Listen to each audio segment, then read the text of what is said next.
اسلام تو کہتا ہے والذین جاہدوا فینا، تو اللہ کے راستے میں بھی جدوجہد کر، تو آگے بڑھنے کا شوق پیدا کر، تو یہ توانائی پیدا کر۔ میرے نبی کریم علیہ الصلوۃ والسلام نے اپنی امت کو مایوسی سے منع کیا، فرمایا رب سے دعا مانگو تو اس طرح نہ مانگا کرو، یہ مشکات میں حدیث ہے، فرمایا یوں نہ دعا مانگا کرو کہ یا اللہ دے چاہے نہ دے، فرمایا رب سے مانگو تو پورے شوق سے مانگو، عرض کرو یا اللہ دے تو ہی ہمیں عطا فرمائے، مالک عطا فرما، فرمایا ذوق سے مانگو، جذبے سے مانگو۔ ہمارے ہاں استاد دو قسم کے ہوتے ہیں، ایک ٹیچر کی ڈیوٹی ہے اسکول جانا، اس نے کوشش کرنی ہے کہ اگر کوئی موقع مل جائے بھاگنے کا تو اسکول سے نکل جاؤں، کوئی چکر چل جائے۔ تو میں بھی چھوٹا سا استاد ہوں، تو استاد ناراض نہ ہو مجھ سے، سمجھ لے میں اپنی تربیت کے لیے بات کر رہا ہوں،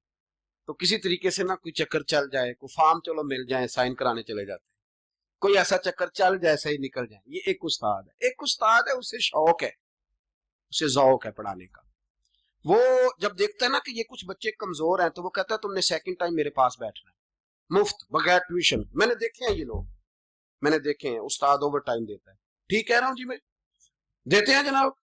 دیتے ہیں۔ کچھ بچوں کو استاد کہتے ہیں تو گھر آ جانا، یعنی ایک استاد ہوتا ہے ایک پرجوش استاد ہوتا ہے، ان دو لوگوں میں فرق ہے۔ اقبال کہا کرتے تھے اگر کوئی شعیب آئے میسر تو شبانی سے کلیمی دو قدم، کہتے تھے دعا کرو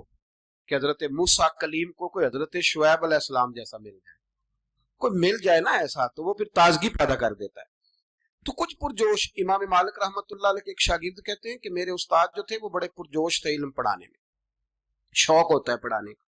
یہ کچھ لوگ جمعہ پڑھاتے ہیں تو کچھ کہتے ہیں کہ ان جمعہ آ گیا تو کی کرنا ہے، ہمارے شاگردوں میں بھی ایسی ہیں، رات کو پوچھتے ہیں۔ ایک سے میں نے آج سویرے پوچھا، میں نے کہا بیٹے آج تو جمعہ پڑھانا ہے کی تقریر کرنے کے اندر، استاد جی ڈیسائیڈ نہیں کیتا، تو میں کہ بھی تو بڑا مولوی تھا نہیں ڈیسائیڈ کیتا، میں تے 8 دن پہلے ڈیسائیڈ کر لینا، کہ مجھے تو تیاری کرنی پڑتی ہے، بڑا علم ہوتا ہے نا لوگوں کے پاس، تو ڈیسائیڈ نہیں کرنا، بیٹھیں گے تو فر بات جاری ہو جائے گی۔ کہنے لگا نہیں وہ میں نے کہا خدا کے بندے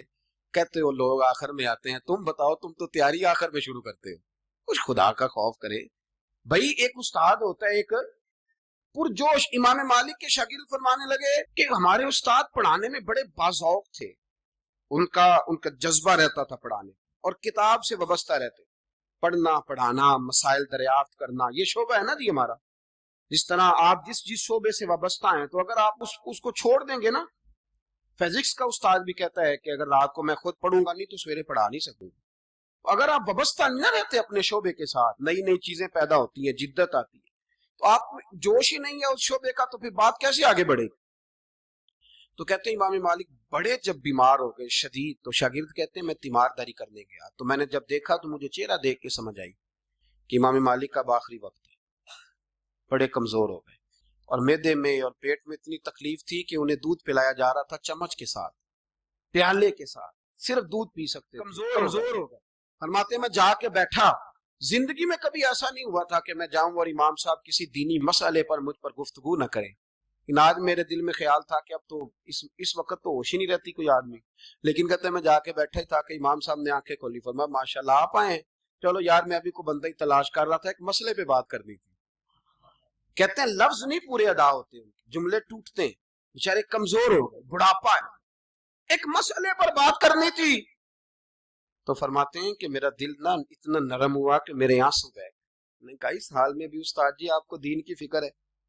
کہنے لگے یار ایک آدمی نے مسئلہ پوچھا ہے تو اس کو حل کر کے دینا ہے، یہ رسول اللہ کا دین ہے، علماء کی ذمہ داری ہے آسان کر کے لوگوں تک پہنچائے، ہر آدمی اس تک تو میں نے وہ دینا ہے، یہ میری وفا ہے اپنے مذہب کے ساتھ، آخری دم تک دینا۔ میں اپنی حیاتی تو قربان تھی وہاں، میری محمد وکیندے گزر گئی، یہ کرنا ہے کام، لوگوں کو آسان کر کے دین پہنچانا۔ فرماتے ہیں کہ میں نے کہا استاد جی فرمائیں،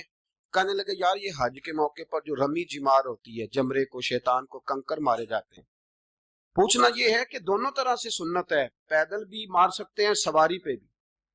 تو یہ بتا کہ پیدل افضل ہے یا سواری پہ افضل ہے؟ تو کہتے ہیں میں نے کہا استاد جی میرا خیال ہے پیدل افضل ہے، لوگوں کو تکلیف کم ہوگی۔ تو کہنے لگے نہیں تو نے غلط کہا ہے، کھانا نہیں کھایا جا رہا، لیکن اب استاد ہیں تو جوش کتنا ہے، فرمانے لگے تو نے غلط کہا۔ کہتے ہیں میں نے کہا پھر استاد جی سواری پہ افضل ہے اگر پیدل افضل نہیں؟ کہنے لگے نہیں تو نے پھر بھی غلط ہی کہا۔ کہتے ہیں میں نے کہا حضور دونوں طرح غلط ہے تو صحیح کیسے ہے؟ فرمانے لگے بیٹے اگر اس بڑھاپے میں بھی میں مسئلہ بتانے میں تیزی نہیں کرتا، تحقیق کرتا ہوں، تو نے جوانی میں تیزی کرنی شروع کر دی ہے، سوچے ہی نہیں بات کو، فٹافٹ بیان کر دی کہ اگر یہ نہیں تو یہ حکمت والا ہے کو سمجھنا پڑتا ہے، حکمت کے ساتھ پھیلتا ہے۔ کہتے میں نے کہا استاد جی حکم کریں، پھر آپ بتائیں کیسے افضل ہے۔ فرمانے لگے مستحب ہے، اچھا عمل ہے کہ ایک شیطان کو کنکر مار کے تو دعا مانگی جائے، اور اتنی دیر مانگی جائے جتنی دیر میں انسان 20 آیات قرآن پاک کی پڑھ لیتا ہے، اور یہ مستحب عمل ہے، یعنی کرے تو ثواب ہے، نہ کرے تو گناہ نہیں۔ مستحب ہے کہ دوسرے کو کنکر مار کے پھر دعا مانگی جائے، تیسرے کو کنکر مار کے کھڑے نہیں ہونا، دعا مانگتے مانگتے چلے جائیں۔ تو فرمانے لگے مسئلہ سن، جس نے چونکہ مستحب ہے مانگے چاہے نہ مانگے، تو جس نے تو کنکر مار کے دعا مانگنی ہے نا، اس کے لیے افضل یہ ہے کہ وہ پیدل کنکر مارے، اور جس کا ارادہ دعا مانگنے کا نہیں نا، اس کے لیے افضل یہ ہے کہ وہ سواری پہ بیٹھ کے کنکر مارے۔ تو دونوں جہتیں بدل جائیں گی۔ فرماتے ہیں اس بڑھاپے اور کمزوری میں میں نے امام مالک کی وہ فقاہت دیکھی، اور فرماتے ہیں جب فارغ ہو کے نا امام مالک سے میں باہر نکلا، سلام لے کے میں دروازے پہ پہنچا تھا، ابھی کمرے کے دروازے پہ امام صاحب نے بلند آواز سے کلمہ پڑھا اور ان کی روح پرواز کر گئی، بلند آواز سے کلمہ پڑھا، روح پرواز کر گئی۔ اتنا دین کا جذبہ، شوق، اتنا طبیعت کے اندر درد دین کے لیے کہ آخری وقت تک مسائل دین میں غوطہ زنی، کس طرح کر کے امت کو آسان دین پہنچایا جائے۔